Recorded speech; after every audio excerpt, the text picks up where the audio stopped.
Good morning. Hi. I want to talk about Japan today. I just came back from a trip, about 5 days in total. And what I saw in Japan really, at least opened up, I can't say changed my mind, but opened up my mind to some contrarian opinions about the conventional wisdom about immigration and economic development. So, because I grew up in the West, the conventional thinking is that GDP growth is good and is essential for the well-being of a country.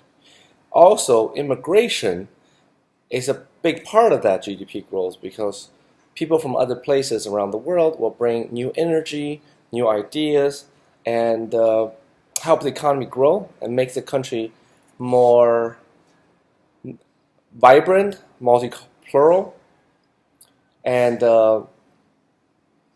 basically help the country grow. What I saw in Japan actually validated those two tenets completely. Japan, from an immigration policy, is not welcoming of foreigners. Not, at least not in the sense that they want a lot of foreigners come to Japan to settle, stay, make home, make families. Japan, for all intent and purposes, is for Japanese people.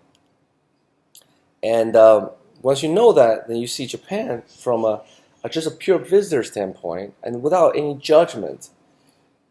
You realize actually that policy has worked out very well for Japan. And I think that that policy not is how can I put it this way?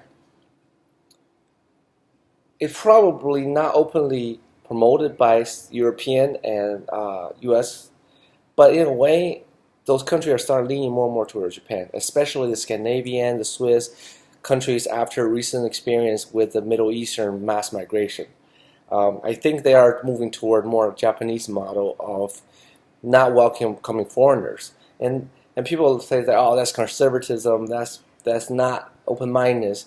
But let's look at this situation this way. If you have a home and you build a nice home, it is in your right to whether you want visitor to come or not, especially certain type of visitor that you deem undesirable, right? So why should a country be why should a country have to open up their border to foreigners, especially for foreigners they deem it desirable, undesirable rather. Now, I'm not making ethnical or moral judgment. I'm just saying no country, to me, should be obligated to invite people that they don't feel desirable into their land, and that's what the national border is about. If there is, if you just take whoever want to come in here, then what's the point of having a national border? So in the Japan case, whereas unlike the European and the U.S. who openly promote immigration yet privately hinders immigration, Japan was more honest about their policies. Like, hey, look, we don't want foreigners. We want to keep Japan Japanese, and that's it. We're not making apologies for it. Japan has received a lot of criticism. And from before I went to Japan, I was like, yeah, this is not a really good policy. I mean, come on. You want to develop GDP, you want to grow, you need new people. And since Japanese people are not having a lot of children, at least not at the rate where they can increase population or even replace the dead, then you might want to consider immigration. But when I went to Japan, I realized, you know what? These people, they have a way of solving that problem.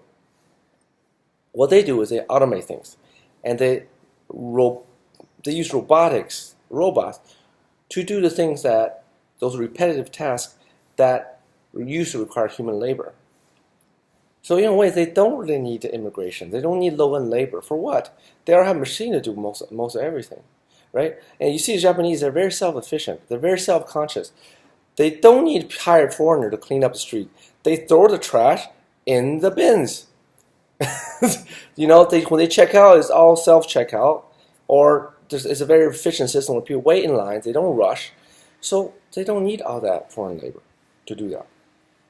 For the low-end works. For the high-end work, I don't know, because I didn't go there on a business trip. I go there just on a vacation. So what I see is the parks, the stores, the streets, the shopping centers, the restaurants, so forth.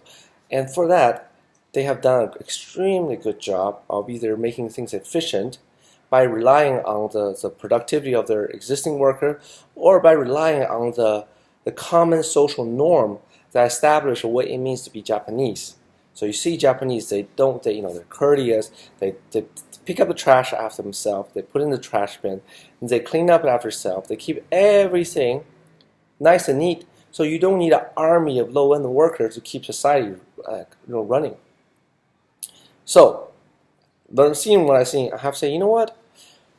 Encourage mass immigration is not always the best thing, because immigration, when immigrants come to a country, including myself, I'm Chinese. When I go to the United States, I am not fully American, let's be honest with you. And neither is the Latinos or the Africans or anybody else that came from, even the Europeans when they moved to America.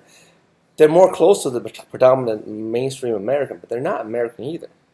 We immigrants bring our ideas to America. Some of those ideas are good, some of them are horrible. But we bring with them because that's part of our culture. And if you're host country, let's just say you're U.S. U.S. deals with this a lot, how to integrate all these immigrants into the predominant American culture. And that is hard. That's very hard. How do you do it? When in school you're taught one thing, then when you go home you're taught a different value. When in school you're taught a one religion, or not, maybe in church you're taught one religion, but when you go home it's a different religion. The people like us are constantly living on the razor's edge between one side and another. And that's difficult for us, immigrants, but it's also difficult for society to integrate us.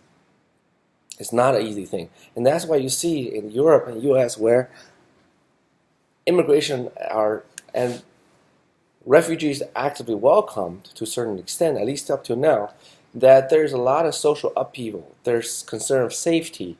There's a lot of concerns about everything. And so people are nervous, people are scared, and you think like, why? Why are you nervous? Why are you concerned? Well, I think a lot of that has to do with immigration. Has to do with a lot of new people that local people don't know, don't trust, come into their land and start living next to each other. And because they don't know each other, the first instinct is to be scared of each other, not to be like, hey, let's hang out sometime. You can't even do that because your joke's different, you laugh at different things, your language different, your religion different. You can't freely talk about things like you would if you're all Japanese. You see? So suddenly Japan had made me realize, you know what? Maybe mass immigration is not a good thing. If you trickle immigration, where you have one or two people, 3 or 4 people in a specific neighborhood, or maybe a few hundred to a few thousand max in a specific city, well, that number you can integrate easily. You can integrate. It's not easily, but you can integrate. But when you have tens of thousands, even hundreds of thousands of a specific racial or ethnic or cultural group inside your country, then you just create a cultural island. And that cultural island will eventually cause disruption at a certain level. Now, those cultural islands will also contribute at a certain level as well. So you have to weigh as a country, do you want that? For Japan, they said no. For US, they said yes. It worked out for both countries. US, you see what? Innovation, constant change, worship, youth, change, progress. It's not really progress, but they call it progress. It's worship. Where in Japan, stability, consistency, valuing the old is worship. All these are related, right? Okay, I'm going a little slow, so I'm going to speed up. So the second thing I saw was in Japan, before I went there, I really thought that, oh man, the economy must be horrible. You have aging population, you have declining population. On top of that, and maybe because of that, you have almost zero economic growth for the last 20 years. But when I went to Japan, I saw probably a country that's on par, if not even better than Switzerland, in the sense that everything is high standard, everything is well organized and established, everything's run timely on time and as it's supposed to, and the there's no sense of that there's lack of economic prosperity. People ate well, people dress well, people are educated. So all those things that the high GDP is supposed to provide for people, Japan has, without having the high GDP growth. So then my question is GDP the great measurement of the well-being of a country? Because if it is, then why are Chinese and Americans so stressed out, so competitive with each other, right? So overworked just to get ahead, just to stake the neck above water every year because everybody else moving up so fast. Where in Japan, there's certain calmness and steadiness to their culture. And they're not hurting for food, they're not hurting for money, they're not hurting for any of that stuff, even though GDP is not growing. So my question, now I'm questioning, is GDP really a good measure? Is GDP really a good measure of well-being of a people? GDP is a good measure of national power. Yes, I agree with that. But is GDP really a good measure of well-being of a people? And sometimes the wealth of a power of a nation on a mass level, it does not equate to the well-being of its people on a micro level. And that's what I have to say about my trip to Japan.